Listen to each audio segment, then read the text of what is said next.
Telah tebus hidupku dari dosa dan mahu. Ku percaya akan salibmu. Ku percaya akan kuasa darahmu yang tercurah di kayu salib. Telah tebus hidupku dari dosa dan mahu. Ku percaya akan salibmu. Kuasa darahmu Yesus sembuhkan sakitku. Kuasa darahmu memulihkan hidupku, jadikanku lebih dari pembenar. Sekali lagi kita angkat pujian. Ku percaya akan kuasa darahmu, amin, yang tercurah di kayu salib. Telah tebus hidupku dari dosa dan mahu. Ku percaya akan salibmu. Kuasa darahmu Yesus sembuhkan sakitku. Kuasa darahmu memulihkan hidupku, menjadi lebih dari bersama. Kita semua kita bangkit berdiri. Kuasa darah, come on declare. Yesus sembuhkan sakitku. Kuasa darahmu memulihkan hidupku, jadikan lebih dari berkuasa darahmu. Kuasa darahmu Yesus, oh, sembuhkan sakitku. Kuasa darahmu memulihkan hidupku. Ku menjadi lebih dari pemenang.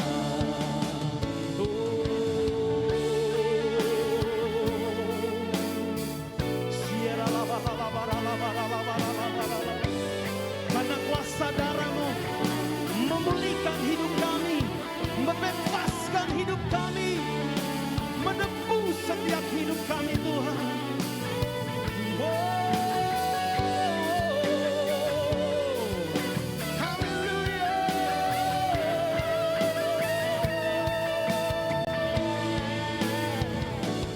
Kuasa darahmu Yesus, amin, sembuhkan sakitku. Kuasa darahmu memulihkan hidupku, menjadi lebih dari pemenang. Yo, lebih lagi Bapak Ibu Saudara. Semua kuasa darahmu Yesus sembuhkan sakitku. Kuasa darahmu memulihkan hidupku, ku menjadi lebih dari pemenang. Ku menjadi lebih dari pemenang. Ku menjadi lebih dari pemenang. Haleluya.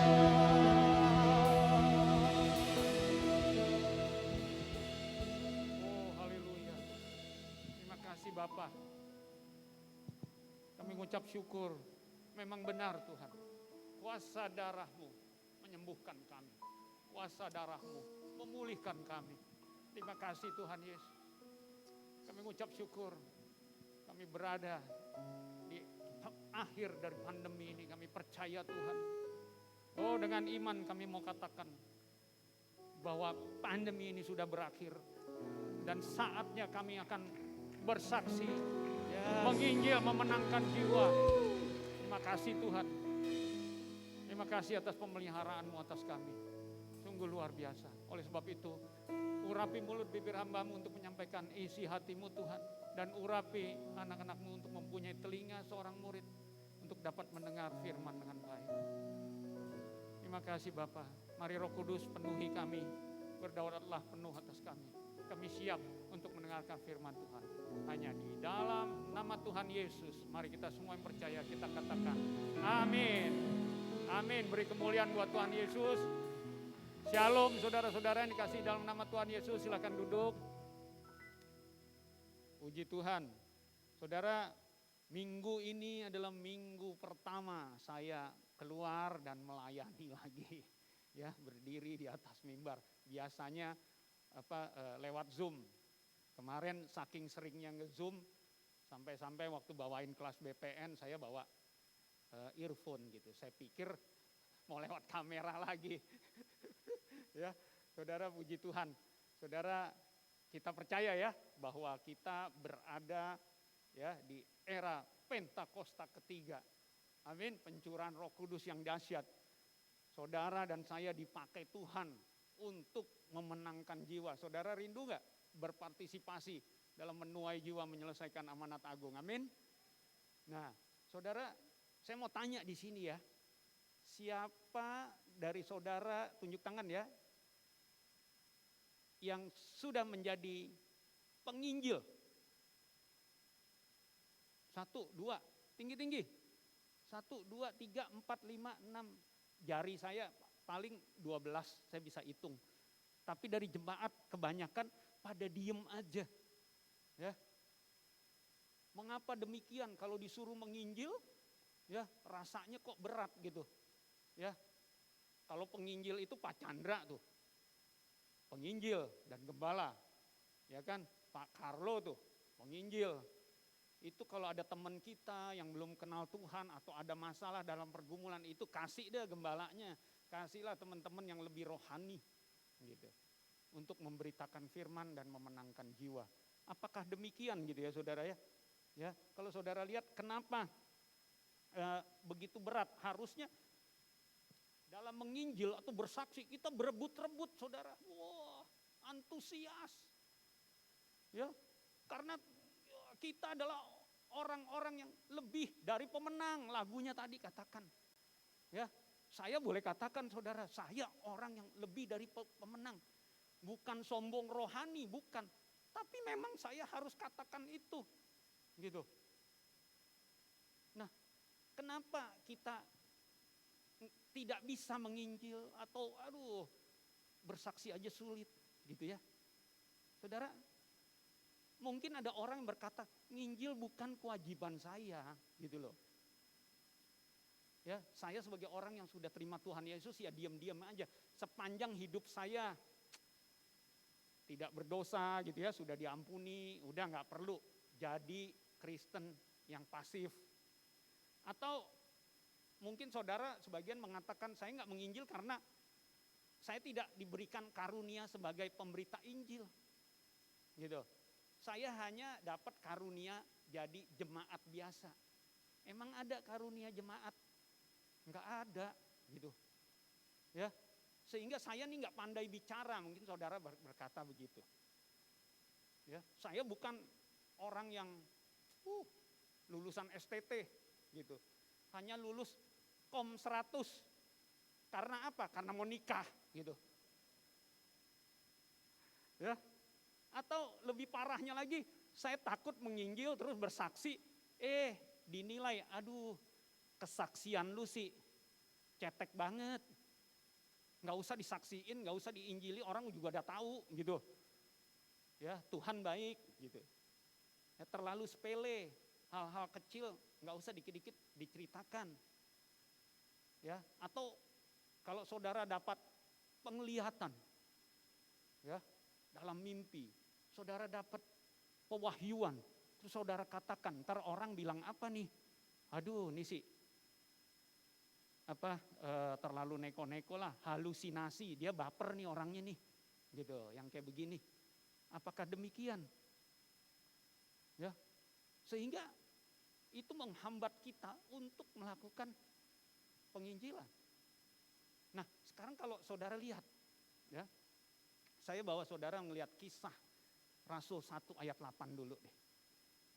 Ya, ini ayat yang sangat populer untuk kita. Ayat yang benar-benar kita harus hidupi. Tetapi, Kisah 1 ayat 8. Tetapi kamu akan menerima kuasa kalau Roh Kudus turun ke atas kamu.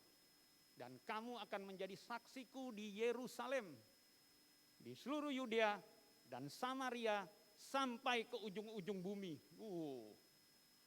Ya, Yerusalem, Yudea, Samaria sampai ke ujung-ujung bumi. Ujung-ujung bumi itu di mana?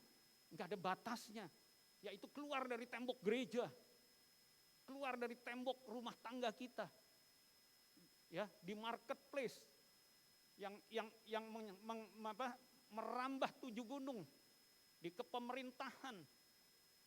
Ya. Di dunia profesi kita itu saudara harus jadi saksi. Harus memberitakan Injil. Gitu. Lalu ada lagi 1 Petrus 2 ayat 9. Wah, ini lebih bagus. Ya. Tetapi kamulah bangsa yang terpilih, 1 Petrus 2 ayat 9. Imamat yang rajani, umat kepunyaan Allah sendiri, supaya kamu memberitakan perbuatan-perbuatan yang besar dari Dia yang telah memanggil kamu keluar dari kegelapan kepada terangnya yang ajaib. Amin. Saudara adalah orang-orang yang ditebus nih, dari kutuk dosa pindah ke zona berkat. Dahsyat kan? Terima keselamatan dari Tuhan Yesus, dipulihkan hubungan kita dengan Tuhan, sehingga kita ngelihat diri kita sudah bukan diri yang rusak tadi, ya, punya masa depan, yaitu kehidupan kekal. Seneng nggak saudara? Seneng. Harusnya saudara bagikan itu, gitu. Saya mau katakan gini, kalau saudara tiba-tiba bisa menemukan obat, ya, sakit kanker yang sangat efektif dan gratis. Terus saudara punya teman baik, ya, dia sakit kanker juga, merintih-rintih, ya, kesakitan. Saudara hatinya tergerak gak pengen bagiin obat itu? Bayar aja enggak loh, beli aja enggak, dapat gratis. Masa saudara mau, enggak ini obat gue yang nemuin gratis, biarin saya simpen aja. Atau lebih parah lagi, kesempatan nih, saya jual aja obatnya biar dapat duit gitu. Enggak dong, ya, sebagai anak Tuhan gak boleh begitu. Saudara harus punya belas kasihan, harus bagi itu. Ya, jadi sepertinya, ya, menginjil atau bersaksi itu menjadi satu perintah. Dan kita wajib untuk lakukan itu. Ya, wajib untuk lakukan itu. Nah, saya mau ajak saudara coba baca di Efesus 4 ayat 11 sampai 13. Ya, ini inti dari firman Tuhan yang saya mau bawakan kepada saudara. Inti judul dari firman Tuhan yang saya mau bawakan kepada saudara yaitu kuasa dari sebuah kesaksian. Ya, gitu ya. Kita masuk dulu di Efesus 4 ayat 11 sampai 13. Oke. Firman Tuhan mengatakan demikian. Dan ialah yang memberikan baik rasul-rasul maupun nabi-nabi, ialah tuh yaitu Yesus. Ya. Ini karunia yang Yesus berikan kepada setiap kita. Dan ialah yang memberikan baik rasul-rasul maupun nabi-nabi, baik pemberita-pemberita Injil, yang tadi saya katakan pemberita Injil, maupun gembala-gembala dan pengajar-pengajar. Ada 5 nih karunia ya, untuk memperlengkapi orang-orang kudus bagi pekerjaan pelayanan, bagi pembangunan tubuh Kristus, yaitu gereja kita. Ya, gerejanya.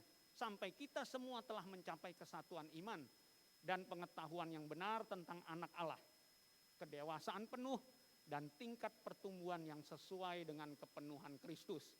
Intinya begini saudara, Yesus sendiri dia memberikan kepada gerejanya ada 5 karunia, 5 jawatan gitu ya, di dalam gereja supaya mereka bersatu, unity, saling bantu-membantu agar terpenuhi rencana Tuhan, yaitu amanat agung ya, memenangkan seluruh manusia untuk kerajaan Allah.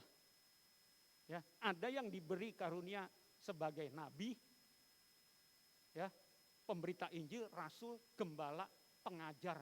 Nah, kalau lihat ayat ini dan kita tadi sudah ngerti ya, kalau kita punya keselamatan, ya, dapat berkat, mengenal siapa juru selamat kita, kita harus bagikan itu.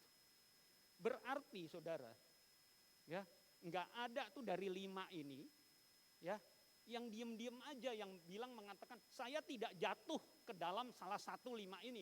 Saya bukan nabi, saya bukan rasul, saya bukan pengajar, saya bukan gembala, saya juga bukan pemberita Injil. Saya adalah jemaat setia. Enggak ada. Semua yang ada di sini adalah sebagai pemberita Injil paling tidak. Amin saudara. Si rasul, si nabi, si gembala, semua juga melakukan itu pemberitaan Injil. Ya, wow, luar biasa nih. Ya, jadi saudara dan saya betul-betul orang yang at least jadi evangelis. Nah, semua orang harus bisa. Nah, kalau saudara lihat, mengapa demikian? Ya, kalau bahasa Indonesia kan pemberita Injil, sulit nih untuk dijelasinnya. Lebih baik kita pindah ke bahasa Yunaninya.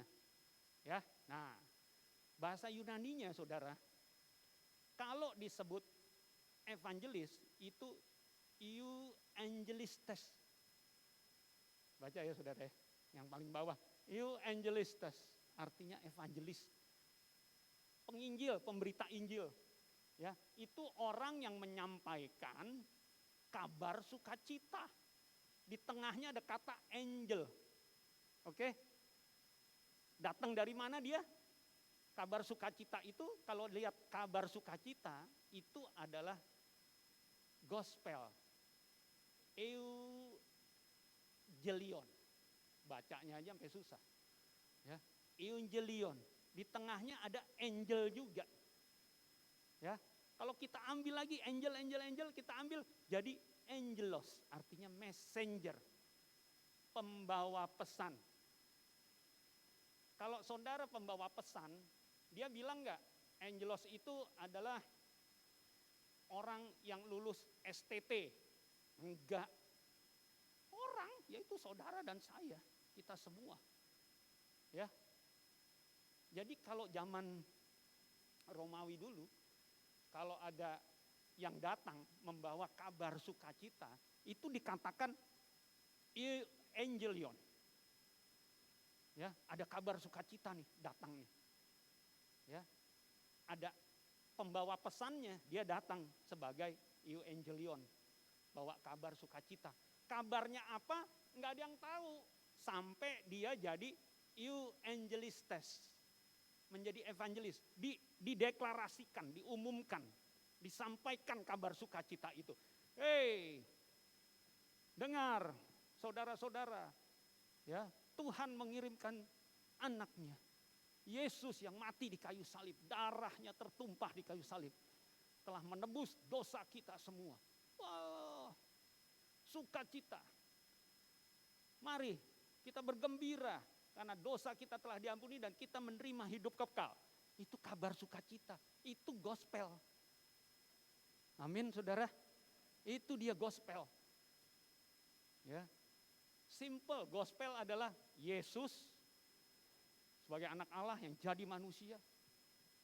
Mati di kayu salib menebus dosa kita, dia bangkit. Mengalahkan maut. Siapapun yang menerima dia sebagai juru selamat, mengaku dosa dan mengaku dia sebagai juru selamat, dia akan diselamatkan dengan iman oleh kasih karunia Tuhan. Wow, luar biasa. Ya saudara.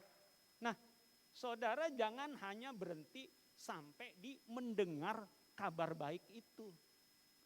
Saudara harus jadi orang-orang yang menyampaikan kabar baik itu sebagai pemberita gospel, pemberita Injil. Nah, sebagai analogi gini. Kalau saudara mungkin zaman kita dulu, kalau anak-anak muda kan sekarang pakai email, dapat surat. Kalau dulu kan lewat tukang pos. Ya, lewat tukang pos. Nah, tukang pos ini dia bawa kabar sukacita dari seseorang untuk Anda. Gitu. Nah, lalu tukang pos ini harus menyampaikan surat itu kepada Anda segera, sesegera mungkin.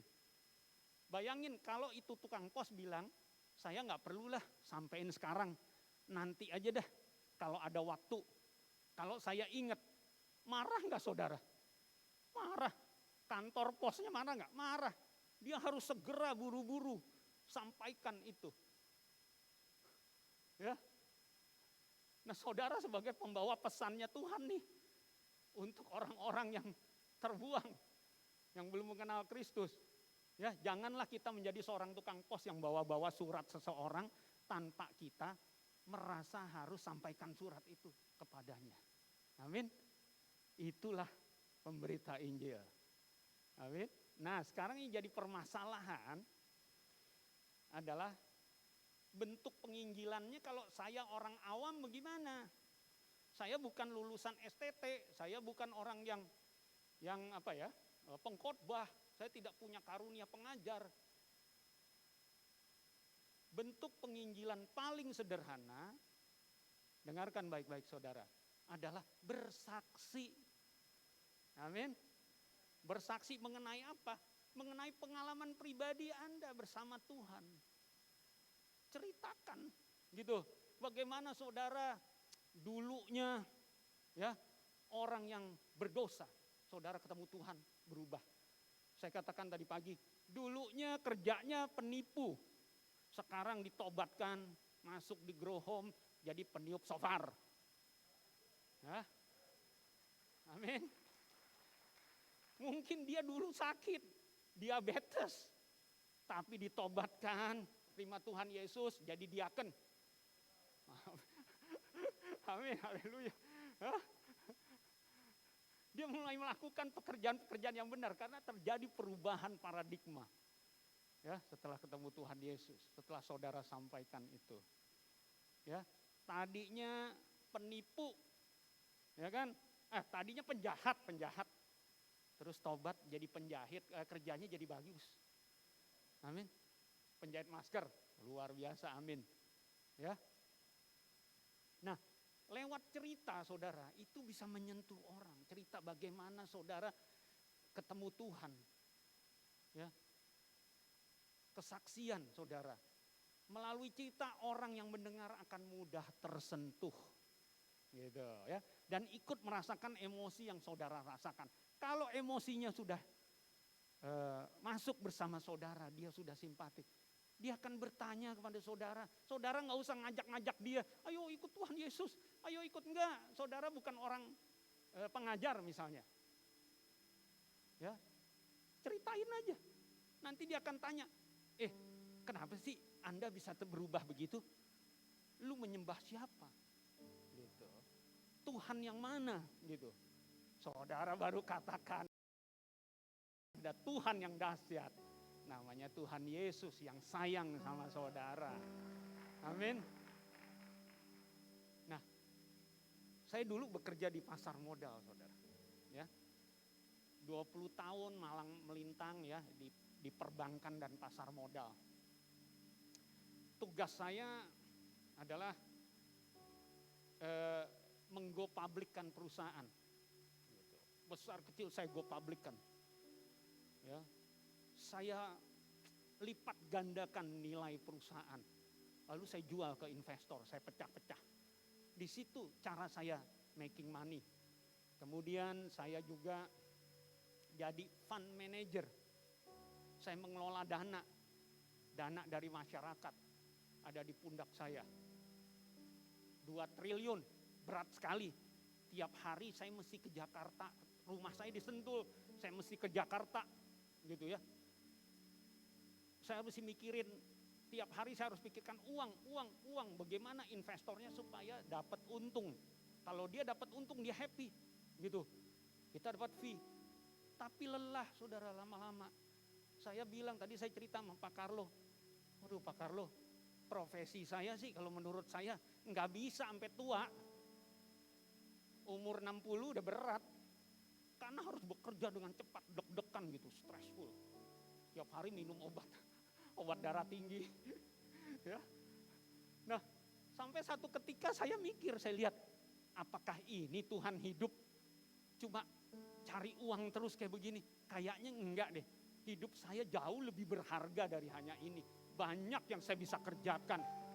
Waduh, betul saya butuh uang, tapi uang bukan segala-galanya, Pak. Ya, di situ saya melihat sesuatu ya. Dan Tuhan izinkan saya kena sakit, ya, untuk manggil saya. Ya, mungkin saya sudah dipanggil sama Tuhan, tapi ndablek ya, saudara ya, nggak dengar gitu. Biasalah ya. Kan C.S. Lewis kan bilang, saudara tahu C.S. Lewis yang bikin cerita Narnia. Oh itu seorang filosofer religius bagus banget. Dia bilang, God ya berbisik, whisper di dalam kesukaan sukacita saudara. Saudara nggak bakal dengar, dia berbisik. Ya, tapi dia teriak dalam your pain gitu loh, dalam kesakitan saudara. Kadang Tuhan mau dia didengar, hey Rudy, ya kan, kena cancer gitu loh. Dia teriakin, baru sadar gitu. Nanti saya akan ceritakan kesaksian saya di belakang. Ya, baru menyadari. Nah, setelah menyadari, saya tinggalkan, ya Tuhan, betul Tuhan. Saya ini memang Tuhan khususkan gitu loh. Ya, yang tadinya saya ke kantor ke Bursa Efek Jakarta BEJ, sekarang saya diarahkan ke SICC. Ya, saya jadi full timer di divisi pengajaran. Nah, saudara, sungguh sesuatu yang luar biasa gitu ya. Buat saya sesuatu yang luar biasa. Nah, cerita itu saudara, lewat kesaksian yang seperti itu ya, teman-teman saya mendengar. Saya kalau ketemu teman-teman saya di sana, ya, saya ceritain hal itu. Dia bilang, aduh kasihan ya Ruth ya, lu kena sakit sekarang jadi pendeta. Hah, kaget saya, tar dulu nih. Yuk jangan salah ngomong, jangan kesian sama saya yang kesian sama kamu, saya bilang. Ya, karena belum kenal Tuhan Yesus gitu. Saya udah mendengar Tuhan Yesus luar biasa. Ya. Nah, saudara, kesaksian-kesaksian pribadi itu jangan saudara anggap sepele. Jangan anggap orang lain akan bilang, aduh ini halusinasi, aduh ini berita bohong gitu loh. Ini sih relatif lah, tergantung dia ngelihatnya perspektifnya bagaimana, bukan pertolongan Tuhan, tapi hoki gitu. Enggak. Ya, sebuah kesaksian, ya, saya kasih tahu nih saudara ya. Menurut Profesor Dr. Eko Sugitario SH dalam kuliah filsafat hukum di Universitas Surabaya. Beliau berpendapat begini, bahwa keyakinan seseorang tidak boleh dinilai. Secara hukum tuh. Tapi kita tahu, enggak semua yang bisa dipercaya adalah benar, betul? Enggak semua yang baik itu bisa benar. Robin Hood baik, nolong orang miskin, tapi benar enggak? Enggak benar, orang mencuri kok. Ya kan? Nah, artinya apa yang saya mau katakan? Yang saya mau katakan adalah, kalau demikian, kalau saya bilang, saya bisa ngelihat pintu surga terbuka. Saudara saksikan kepada teman saudara. Enggak bisa didebat. Saya ngelihat pintu surga terbuka. Karena Tuhan hadir, saya bisa ngerasain dia. Yes. Ya, itu satu kesaksian yang valid. Di dalam pengadilan pun demikian. Kalau saudara bersaksi, ditanya saksi, apa yang Anda lihat? Menurut Anda gimana? Dia kasih kesaksian. Betul. Tinggal nanti dinilai sama hakimnya. Ya kan? Orang ini bagaimana? Ya kan? Orang ini sering berbohong nggak ini saksi? Nah, kalau saksi ini sering berbohong, ya kan? Punya reputasi jelek, apalagi minum obat tentang obat penenang, kadang-kadang berhalusinasi. Nah, ini nggak valid nih.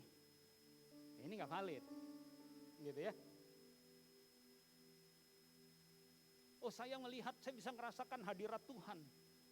Tapi ternyata Tuhannya kalau nggak ada, bagaimana dia bisa ngerasain? Tetapi kita anak-anak Tuhan, kita tahu bahwa Tuhan yang kita sembah eksis, ada. Jadi kalau ada orang bersaksi, aduh saya bisa merasakan hadirat Tuhan. Yes, karena dia ada, dia hadir bersama kita lewat Roh Kudus. Amin. Dan kita orang-orang yang sehat, bukan di bawah obat penenang. It's very rasional. Jadi saudara nggak usah takut untuk bersaksi. Bersaksi adalah bentuk sederhananya saudara menginjil. Nggak usah ajak-ajak, ayo, saudara ceritain, bersaksi. Nanti orang itu lewat kuasa Roh Kudus, dia mau tobat atau enggak, bukan urusan kita. Betul ya? Roh Kudus yang akan menjamah dia. Karena apa? Dikatakan di firman Tuhan.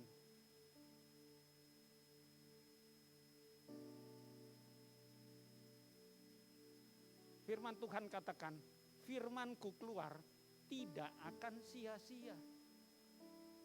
Ya. Yesaya 55 ayat 11 katakan, demikianlah firmanku yang keluar dari mulutku, ia tidak akan kembali kepadaku dengan sia-sia. Tetapi ia akan melaksanakan apa yang ku kehendaki dan akan berhasil dalam apa yang kusuruh kepadanya. Wow, itu luar biasa saudara. Ya. Nah, saudara, saya mau katakan, ketika saudara bersaksi, ya, ada kuasa di dalamnya. Yang pertama, ada kuasa otoritas, ya. Tuhan sudah mengaruniakan saudara dan saya otoritas sebagai anak Allah. Otoritas apa? Ya, Markus 16 ayat 17-18 katakan, tanda-tanda ini akan menyertai orang yang percaya. Mereka akan mengusir setan demi namaku. Ya, mereka akan berbicara dalam bahasa-bahasa yang baru bagi mereka. Mereka akan memegang ular dan sekalipun mereka minum racun maut, mereka tidak akan dapat celaka. Mereka akan meletakkan tangannya atas orang sakit dan orang itu akan sembuh. Amin. Luar biasa saudara. Saudara diberikan otoritas. Semakin saudara bersaksi, mendeklarasikan firman, ya, itu semakin kuat. Semakin kuat. Saudara makin dikuatkan juga. Ya, kita harus tinggal di dalam otoritas kerajaan Allah. Pada akhirnya apa yang saudara doakan, saudara deklarasikan akan terjadi menjadi kenyataan. Karena firman Tuhan tidak akan keluar dengan sia-sia. Ya. Kalau saudara lihat, saudara punya masalah, saudara katakan, hei masalah, engkau pergi. Seperti Markus 11 ayat 23 katakan, aku berkata kepadamu, kata Yesus, sesungguhnya barang siapa berkata kepada gunung ini, beranjaklah dan tercampaklah ke dalam laut. Asal tidak bimbang hatinya, tetapi percaya bahwa apa yang dikatakannya itu akan terjadi, maka hal itu akan terjadi baginya. Amin. Nah, yang kedua, lewat kesaksian saudara, ada kuasa yang menguatkan dalam pergumulan. Amin. Kisah perjalanan Anda bersama Tuhan Yesus ya, menguatkan saudara-saudara kita yang lain yang mungkin sedang dalam pergumulan yang seperti saudara pernah alami. Gitu. Ya. Jika Anda bisa keluar sebagai pemenang, dia juga bisa. Orang yang mendengar akan lihat, aduh dia bisa ya keluar sebagai pemenang. Saya juga bisa dong. Ya, saya menyembah Allah yang sama. Dia akan termotivasi. Ya, dia tahan terhadap pergumulan ini sampai keluar sebagai pemenang. Dia nggak gugur di tengah jalan. Lewat mana sih penguatan ini kalau saudara mau dengar? Sebenarnya hanya lewat persekutuan. Ya kan, lewat kul-kul yang ada. Saudara, makanya dikatakan Ibrani 10 ayat 25, janganlah kita menjauhkan diri dari pertemuan-pertemuan ibadah kita. Seperti dibiasakan beberapa orang. Tetapi marilah kita saling menasehati dan semakin giat melakukannya menjelang hari Tuhan yang mendekat. Ya, saudara semua yang ada di sini bergabunglah ke dalam kul. Supaya saudara dikuatkan lewat kesaksian-kesaksian saudara seiman. Ya, jangan tinggal menjadi sebatang korek api saja. Ya, habis itu padam. Tetapi harus menjadi tumpukan kayu bakar yang terus membara bersama-sama bergandengan tangan. Amin. Nah, yang ketiga, lewat kesaksian sebagai bentuk paling sederhana dalam penginjilan, yaitu kesaksian ya. Yang ketiga adalah memberikan pesan khusus bagi yang mendengar. Ya, dalam setiap kesaksian saudara, ya Tuhan bisa pakai loh kesaksian saudara untuk menyampaikan pesan yang berbeda-beda kepada orang yang mendengarnya. Gitu. Mungkin saudara menyaksikan kesembuhan saudara dari sakit, tetapi ada orang yang dijamah Tuhan bisa dipulihkan bersama hubungannya dengan orang tuanya. Aneh ya, saya alami saudara. Tuhan hanya pakai lewat kesaksian kita. Saudara, tahun 2018 saya kena kanker saudara. Ya, saya didiagnosa sakit kanker nasofaring stadium 2. Nah, saat itu saya sedang meniti karir saya saudara. Saya sedang meniti karir saya sedang menunggu satu keputusan dari perusahaan yang baru gitu. Di mana saya menurut logika saya akan berkarir jauh lebih tinggi lagi. Terbang tinggi ke langit gitu. Ya. Tetapi bersamaan dengan itu di leher saya tuh ada benjolan. Ya, ada benjolan yang tak kunjung mengecil, tambah besar. Saya ke dokter, ya ternyata didiagnosa bahwa saya kena kanker kan. Tapi kan saya masih nunggu beritanya, karena di biopsi nunggu beritanya. Saudara bisa bayangkan, saya sedang menunggu surat offering letter kan, letter of offer. Bersamaan suratnya keluar, keputusan dari OJK-nya keluar, bersamaan juga hasil 10 menit kemudian hasil dari biopsi itu keluar bahwa saya kena kanker nasofaring. Dari sukacita, ya kan, hore ya kan, nggak nyebut haleluya, hore pokoknya udah sukacita. Begitu terima, langsung jatuh terduduk, ya kan. Ya Tuhan, kenapa begini Tuhan? Kok saya kena kanker? Saya pikir penyakit biasa. Ya. Nah, saudara bayangkan dalam keadaan remuk hati itu, saya hanya nangis. Ya, istri saya nguatin saya jatuh terduduk, saya nggak bisa apa-apa, saudara. Saya mikirkan, udah deh, mati deh gue, udah selesailah. Tapi di situ ya, dalam kesedihan saya tiba-tiba Roh Kudus ada bicara sama saya seperti saya diingatkan. Ya, saudara baca di Markus 11 ayat 24. Saya diingatkan akan ayat itu, Markus 11 ayat 24. Apa saja yang kamu minta, yang kamu sedang doakan. Ya kan?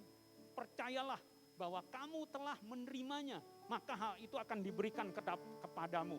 Wow, di situ ya saudara, luar biasa. Di situ saya kayak bangkit, saya langsung kayak ketemplak muka saya. Rudi, kamu bukan seperti kayak bukan anak Tuhan, seperti kayak nggak punya Tuhan Yesus, dokter segala dokter. Aduh ampun Tuhan, saya bilang. Ingat ayat itu, apa saja yang kamu minta dan doakan, percayalah bahwa kamu telah menerimanya. Saudara, saya bangkit. Saya sudah menerima kesembuhan Tuhan. Saya sudah menerima kesembuhan. Dari tidak termotivasi, saya bangkit termotivasi. Saya bisa khotbah di KUL. Malamnya, itu siang saya dapat berita. Malamnya saya bisa khotbah dengan leher yang masih benjol begitu. Tapi saya sukacita. Saya seperti sudah disembuhkan. Waduh. Nah, setelah itu saya harus berobat ke Singapura. Ya kan? Dokter Singapura katakan, kamu harus menjalani kemoterapi 6 kali dan radiasi 33 kali. Waduh. Dan dikasih tahu nanti di dalam radiasi efeknya adalah kamu akan kehilangan rasa, lidahmu akan blind taste, gitu, buta rasa. Nangis lagi di situ, Tuhan, kenapa begitu berat? Tapi saya ingat ayat lagi ini, ya, Markus 11 ayat 24, apa saja yang kita doakan pasti terjadi. Ya, saya bangkit, saya jalani pengobatan itu. Baru jalan 10 kali, kan harus 33 kali radiasi. Baru jalan 10 kali, saya pegang benjolan saya saudara. Kok mengecil? Ada apa nih? Kok mengecil? Waduh, saya bilang sama dokternya. Dok, kayaknya benjolan saya mengecil nih. Dokternya orang Singapura, dia bilang, cannot be lah, it's too early, kata dia. Terlalu dini, baru 10 kali. Ya udah, saya pulang. Besokannya saya harus kembali lagi untuk yang ke-11 kali. Begitu pagi-pagi saya datang ke dokter radiasi itu. Dokter radiasinya panggil saya, Rudi, come here. Masuk ke ruangannya, dia tunjukin di komputer. Rud, betul, you punya cancer mengecil 30%, kata dia. Itu saya sukacita, saya bilang, betul ayat ini mengatakan. Ada kuasa. Ini harus saya saksikan sebagai bentuk penginjilan saya kepada orang-orang yang belum kenal Tuhan dan hilang pengharapan. Saya katakan demikian. Nah, singkat cerita, akhirnya setelah saya di finish semua dan saya mengalami blind taste, saudara bayangin, hilang rasa makan itu, tiba-tiba bangun tidur pagi mau makan, kok nggak ada rasanya, hilang. Waduh, itu sedihnya minta ampun saudara. Makan daging, makan ikan, makan ayam tuh kayak makan keset saudara, mau muntah. Saya hanya bisa makan jam 3 pagi, minum susu, ya di situ dikuatkan. Ya, saya jalanin akhirnya sampai selesai. Setelah selesai beberapa bulan kemudian saya di PET scan lagi. Dokternya bilang, you are clear Rudi sekarang. Sudah tidak ada cancer, haleluya. Dan setelah 2,5 tahun gara-gara pandemi, saya nggak bisa ngecek. Harusnya tiap tahun saya mesti ngecek, PET scan lagi gitu. 2,5 tahun saudara, saya nggak bisa ngecek. Akhirnya begitu lockdown dibuka, Singapura sudah buka, ya, pandemi sudah mulai di ujung berakhir, kita bisa ke Singapura lagi beberapa minggu yang lalu. Ya, kita PET scan lagi dan hasilnya dokter bilang bersih sekali. Oke, haleluya. Sampai dari ujung kepala hingga telapak kaki. Saya percaya ini kuasa Tuhan. Nah saudara, ketika saya menjalani kemo, menjalani radiasi itu, kan saya bersaksi ya saudara. Di Singapura itu ada persekutuan doa KUL, saya hadir, saya bersaksikan itu. Bagaimana cancer saya mengecil, dipercepat sama Tuhan. Kesaksian itu saudara, ya itu kesaksian mengenai sakit. Tapi ada orang yang bicara sama saya, dia merasa ditegur Tuhan mengenai hal pemberian. Dia lagi bergumul, saya mesti memberi kemana nih? Dia mau nabur berkat, dia mau beri kemana?